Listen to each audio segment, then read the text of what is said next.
Hello friend, market के महंगे biscuit लाने से अच्छा है आप घर पर ही आसान तरीके से बिस्किट बनाकर तैयार करें। ये कस्टर्ड बिस्किट बहुत ही आसान है बनाना और बच्चों बड़ों सबको ही बहुत पसंद आता है। इसे आप एक बार बनाकर महीने भर स्टोर कर सकते हैं। बहुत ही खस्ता और क्रिस्पी ये बिस्किट बनकर तैयार होता है। तो मैं आपको एक तोड़ कर दिखाती हूँ। ये देखिए हमारी बिस्किट कितनी ज़्यादा खस्ता है। मैं इसे इस तरह से तोड़ रही हूँ, आप देख सकते हैं। तोड़ने से ही आप जान सकते हैं कि कितना ज़्यादा खस्ता ये बिस्किट बनकर तैयार हुआ है। बनाने में बहुत ज़्यादा आसान है। तो चलिए बनाते हैं। इसे बनाने के लिए आधा कप घी लेंगे। इसे कुछ देर के लिए हम फ्रिज में रख देंगे ताकि ये थोड़ा सा जम जाए। तो इसी तरीके का घी हमें चाहिए। तो यहाँ मैंने घी को निकाल लिया है बाउल में। इसके साथ ही मैंने आधा कप पिसी हुई चीनी का पाउडर लिया है। इसको डालकर अच्छे से हम दोनों चीज़ों को अच्छे से मिक्स कर लेंगे। तो दोनों चीज़ों को अच्छे से चलाते हुए हमें 3 से 4 मिनट तक अच्छे से फेंट लेना है। एक ही डायरेक्शन में इस तरह से चलाते हुए हम फेंटेंगे।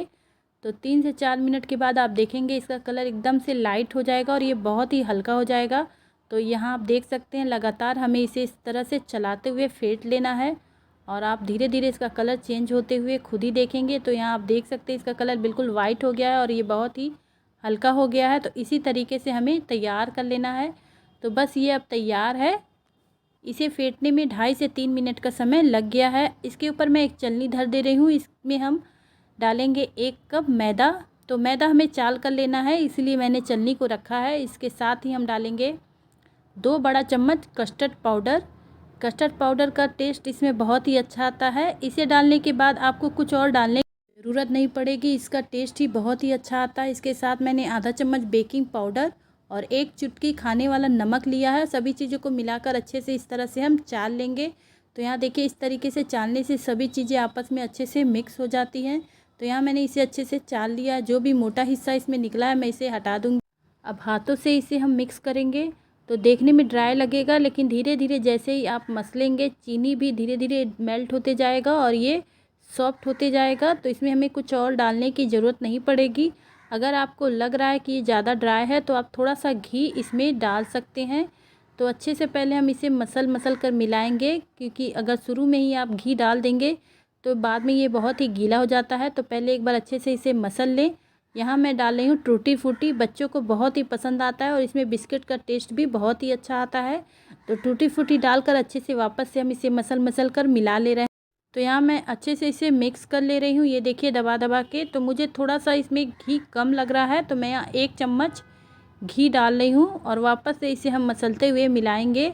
तो इस तरह से दबा दबा कर मिलाएंगे तो चीनी भी धीरे धीरे गल जाती है, जिससे ये अच्छे से बंध जाता है। तो ये देखिए मुझे कुछ और डालने की ज़रूरत नहीं पड़ी, धीरे धीरे ये इस तरह से बंध गया है। और बस अच्छे से हम इसे सेट कर लेंगे इस तरीके से। तो ये हमारा अच्छे से डो बन गया है।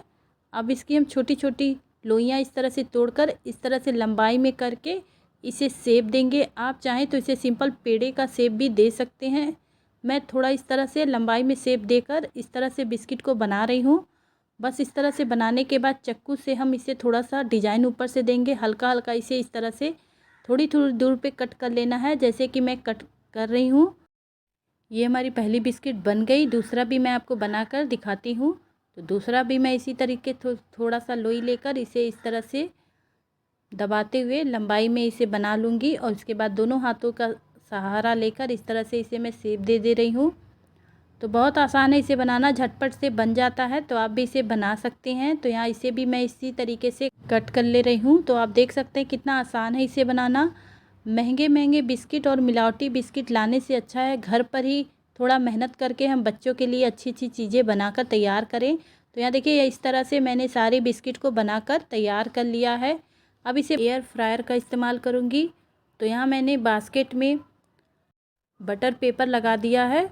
इसके ऊपर ही मैं सारी बिस्किट को इस तरह से थोड़ी थोड़ी दूर पर रख दे रही हूँ, क्योंकि ये साइज़ में थोड़ा बड़ा हो जाता है। तो हमें थोड़ा दूरी रख के ही इसे 180 डिग्री पर 10 मिनट के लिए इसे हमें ब्रेक कर लेना है। तो यह देख सकते हैं 10 मिनट बाद हमारी बिस्किट बनकर तैयार है। बहुत ही ज़्यादा क्रिस्पी और बहुत ही आसान तरीके से हमारी सारी बिस्किट बनकर तैयार है। आप इसे ज़्यादा मात्रा में बनाकर महीने भर स्टोर भी कर सकते हैं।